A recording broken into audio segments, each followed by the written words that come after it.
എല്ലാവർക്കും നമസ്കാരം. നമ്മുടെ പുതിയൊരു അധ്യായത്തിലേക്ക് ഏവർക്കും സ്വാഗതം. നാളെ 30 വെള്ളിയാഴ്ചയാണ്. വളരെ വിശേഷമാണ്. നമ്മളിൽ പലരും മുടങ്ങാതെ ലക്ഷ്മി പൂജ ചെയ്യുന്ന ആൾക്കാരാവും അല്ലേ? നമ്മുടെ ഏറ്റവും വലിയ പ്രശ്നം എന്ന് പറയുന്നത് പണസംബന്ധമായിട്ടുള്ള പ്രശ്നം തന്നെയാണ്. കാരണം നമ്മുടെ ഏറ്റവും ചെറിയ ആവശ്യം നേടാൻ പോലും നമുക്ക് പണം കൂടിയേ തീരൂ. അപ്പോൾ നമ്മൾ പ്രാർത്ഥിക്കുന്നത്, നമ്മൾ ജോലി ചെയ്യുന്നത്, നമ്മൾ എന്ത് കാര്യം ചെയ്യുന്നതും ഈ ഒരു കാര്യത്തിന് വേണ്ടിയിട്ടാണ്. പണം കയ്യിലുണ്ടെങ്കിൽ മാത്രമേ നമ്മൾ ഉദ്ദേശിച്ച തരത്തിലേക്ക് നമ്മുടെ ജീവിതം മാറിപ്പോവുള്ളൂ. അപ്പോൾ തീർച്ചയായിട്ടും നമ്മൾ ഓരോരുത്തരും ആഗ്രഹിക്കുന്നത് ഇന്നത്തേക്കാൾ നല്ലൊരു ജീവിതം നാളെ ഉണ്ടാവണം എന്ന് തന്നെയാണ്.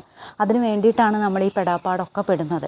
അപ്പോൾ തീർച്ചയായിട്ടും നമ്മൾ ഈശ്വരന്മാരുടെ അനുഗ്രഹം നമുക്ക് കൂടിയേ തീരും. നമ്മുടെ മാതാപിതാക്കളുടെ അനുഗ്രഹം, നമ്മുടെ ഗുരുകാരണവന്മാരുടെ അനുഗ്രഹം, അതുപോലെ ഈശ്വരന്മാരുടെ അനുഗ്രഹം ഒക്കെ നമുക്ക് കൂടിയേ തീരൂ. ഭഗവാന്മാരുടെ അനുഗ്രഹം നമുക്ക് നമ്മുടെ കൂടെ എപ്പോഴും ഉണ്ടാവണം. അപ്പോൾ അതിന് വേണ്ടിയിട്ട് നമ്മുടെ വീട്ടിൽ നമുക്ക് ചെയ്യാവുന്ന കാര്യങ്ങളൊക്കെ തീർച്ചയായിട്ടും നമ്മൾ ചെയ്തിരിക്കണം. അത് നമ്മുടെ കുടുംബത്തിൻ്റെ ഒരു ഐശ്വര്യം കൂടിയല്ലേ. നമ്മുടെ വീട്ടിൽ സ്ഥിരമായിട്ട് ചെയ്യുന്ന കാര്യങ്ങൾ മുടക്കം വരുത്താണ്ട് നമ്മൾ ചെയ്യുക എന്നുള്ളത് നമ്മുടെ മുന്നോട്ടുള്ള പുരോഗതി ആണ്. അതിൽ നിന്ന് നമുക്ക് അതിൻ്റെ ഫലമായിട്ട് നമുക്ക് കിട്ടുന്നത് നമ്മുടെ ജീവിത വിജയമാണ്, നമ്മുടെ കുടുംബത്തിൻ്റെ വിജയമാണ്, നമ്മുടെ കുട്ടികളുടെ വിജയമാണ്. അപ്പോൾ തീർച്ചയായിട്ടും നാളെ വെള്ളിയാഴ്ച ലക്ഷ്മി പൂജ ചെയ്യുന്ന എല്ലാവർക്കും ചെയ്യാൻ സാധിക്കട്ടെ എന്ന് ആദ്യമേ പ്രാർത്ഥിക്കുന്നു. നമുക്ക് ഇനിയിപ്പോൾ എല്ലാ സാധനങ്ങളും ഒരുക്കിക്കൊണ്ട് നമുക്ക് ചിലപ്പോൾ ചെയ്യാൻ പറ്റിയെന്ന് വരില്ല.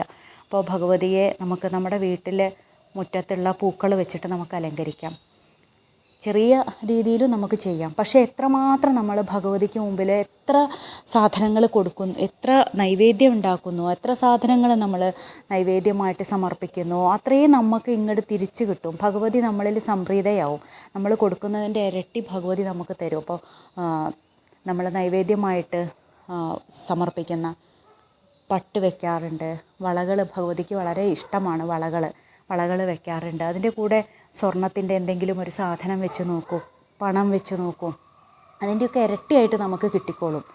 നമ്മൾ തീർച്ചയായിട്ടും നമ്മൾ ഈ വെക്കുന്ന സാധനങ്ങൾ ആത്മാർത്ഥമായിട്ട് ചെയ്യണം. എന്ത് കാര്യവും അങ്ങനെയാണല്ലോ. നമ്മൾ വിശ്വാസത്തോടു കൂടി ആത്മാർത്ഥതയോടു കൂടി നമ്മൾ ചെയ്യുമ്പോൾ മാത്രമേ അതിൻ്റെ യഥാർത്ഥ ഫലം നമ്മളെ തേടി വരുള്ളൂ.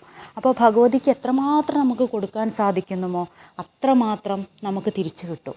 ഏറ്റവും നല്ലത് കൊടുത്തു നോക്കൂ, ഏറ്റവും നല്ലത് നമുക്ക് തിരിച്ചു കിട്ടും അല്ലേ? നമ്മൾ പണ്ടുള്ളവർ പറയില്ലേ, കൊടുക്കുന്നതേ കിട്ടൂ എന്ന് പറയാറില്ലേ? അതുതന്നെയാണ് നമ്മൾ പക്ഷേ ഇവിടെ അങ്ങനെയല്ല. കൊടുക്കുന്നതിൻ്റെ ഇരട്ടിയായിട്ടാണ് നമുക്ക് ഭഗവതി നമ്മളിൽ സംപ്രീതയായിട്ട് നമുക്ക് തിരിച്ചു തരുന്നത്. അപ്പോൾ നമുക്ക് ചെയ്യാൻ പറ്റുന്ന നൈവേദ്യങ്ങളൊക്കെ ചെയ്ത് ഭഗവതിക്ക് സമർപ്പിക്കൂ. ഇനി നിരവധിയായിട്ടുള്ള നട്ട്സ് വെക്കുന്നവർക്ക് അത് വെക്കാം. പായസം നേദിക്കുന്ന ആൾക്കാർക്ക് അങ്ങനെ വെക്കാം. അപ്പോൾ ഫലവർഗ്ഗങ്ങൾ വാങ്ങി വെക്കാൻ പറ്റുന്നവർക്ക് അതൊക്കെ ദേവിക്ക് സമർപ്പിക്കാം. ദേവിക്ക് ഏറ്റവും പ്രിയപ്പെട്ട എല്ലാ സാധനങ്ങളും നമുക്ക് ദേവിക്കായിട്ട് സമർപ്പിക്കാം. ഭഗവതിയുടെ ആ ഒരു രൂപത്തെ ധ്യാനിച്ചുകൊണ്ട് ദേവിയുടെ നാമങ്ങൾ ജപിക്കുക. ലളിതാ സഹസ്രനാമം ജപിക്കുന്നവർ, സ്ഥിരമായിട്ട് ജപിക്കുന്ന ആൾക്കാരുണ്ടാവും. അതുപോലെ കനകധാര സ്തോത്രം ജപിക്കാം. ഇനി ഇത് രണ്ടും ജപിക്കാൻ സമയമില്ല എന്നുണ്ടെങ്കിൽ ദേവിയുടെ നാമങ്ങൾ ജപിക്കാമല്ലോ. നിരവധിയായിട്ടുള്ള നാമങ്ങളുണ്ട്. മഹാലക്ഷ്മിയുടെ നാമങ്ങൾ ജപിച്ച് നമുക്ക് പ്രാർത്ഥിക്കാം. കാരണം നമ്മുടെ പ്രാർത്ഥനയ്ക്കാണ് അവിടെ ഫലമുള്ളത്. നമ്മൾ ചെയ്യുന്ന കാര്യത്തിൽ ആത്മാർത്ഥതയ്ക്കാണ് ഫലം, നമ്മുടെ വിശ്വാസത്തിനാണ് ഫലം. അപ്പോൾ ഇനി ചില സമയത്ത് ചില ആളുകൾ, ഇപ്പോൾ നാളെ വെള്ളിയാഴ്ച ആയതുകൊണ്ട് തന്നെ നേരത്തെ പോകേണ്ട ആൾക്കാരുണ്ടാവും, നേരം വൈകി വരുന്ന ആൾക്കാരുണ്ടാവും. ഇങ്ങനെയുള്ള ആൾക്കാരാണെങ്കിൽ പോലും അതിരാവിലെ എണീറ്റ് ബ്രഹ്മമുഹൂർത്ത സമയത്ത് എണീറ്റ് കുളിച്ച് ഭഗവതിയുടെ മറ്റൊരു നാമവും അറിയില്ലെങ്കിൽ പോലും ശ്രീം നമ എന്നുള്ള ഈ ഒരു നാമം 108 തവണ ജപിച്ച് പ്രാർത്ഥിച്ചോളൂ. വിശ്വാസത്തോടു കൂടി ജപിച്ച് ദേവിയെ പ്രാർത്ഥിച്ചോളൂ. തീർച്ചയായിട്ടും നിങ്ങളുടെ എല്ലാ പ്രശ്നങ്ങളും പരിഹാരം ഉണ്ടാവും. ഭഗവതി സംപ്രീതയാവും. നമ്മൾ വിശ്വാസത്തോടു കൂടി ചെയ്യണമെന്ന് മാത്രം. അപ്പോൾ ഭഗവതിയുടെ നാമങ്ങൾ അറിയാവുന്നവരങ്ങനെ ജപിക്കുക. ഇനിയിപ്പോൾ നമ്മൾക്ക് വേറൊന്നും ചെയ്യാൻ സാധിച്ചില്ല എന്നുണ്ടെങ്കിൽ വിളക്ക് കൊളുത്തി സന്ധ്യയ്ക്ക് വിളക്ക് കൊളുത്തിയിട്ട് കുറച്ചധിക സമയം ഭഗവതിയുടെ നാമം ജപിക്കുക. മറ്റു കാര്യങ്ങളൊന്നും നമ്മളെക്കൊണ്ട് ചെയ്യാൻ പറ്റില്ല എന്ന് തന്നെ വയ്ക്കുക. കുറച്ചധികം സമയം ഭഗവതിയുടെ നാമങ്ങൾ ജപിച്ച് പ്രാർത്ഥിച്ചോളൂ. കാരണം നാമജപത്തിൻ്റെ ശക്തി എന്ന് പറയുന്നത് വളരെ വലുതാണ്. നമ്മൾ വിചാരിക്കുന്നതിനേക്കാൾ എത്രയോ വലുതാണ് നാമജപത്തിൻ്റെ ശക്തി. അപ്പോൾ അമ്മയെ വിളിച്ച് പ്രാർത്ഥിക്കുക. നമ്മുടെ അമ്മയെ നമ്മൾ വിളിച്ച് പ്രാർത്ഥിക്കുന്ന പോലെ തന്നെ ഭഗവതിയെ വിളിച്ച് പ്രാർത്ഥിച്ചോളൂ. നമ്മുടെ സങ്കടങ്ങൾ നമ്മൾ അമ്മയോടല്ലേ ആദ്യം പറയുക. അതുപോലെ തന്നെ നമ്മുടെ അമ്മയോട് പറയുക.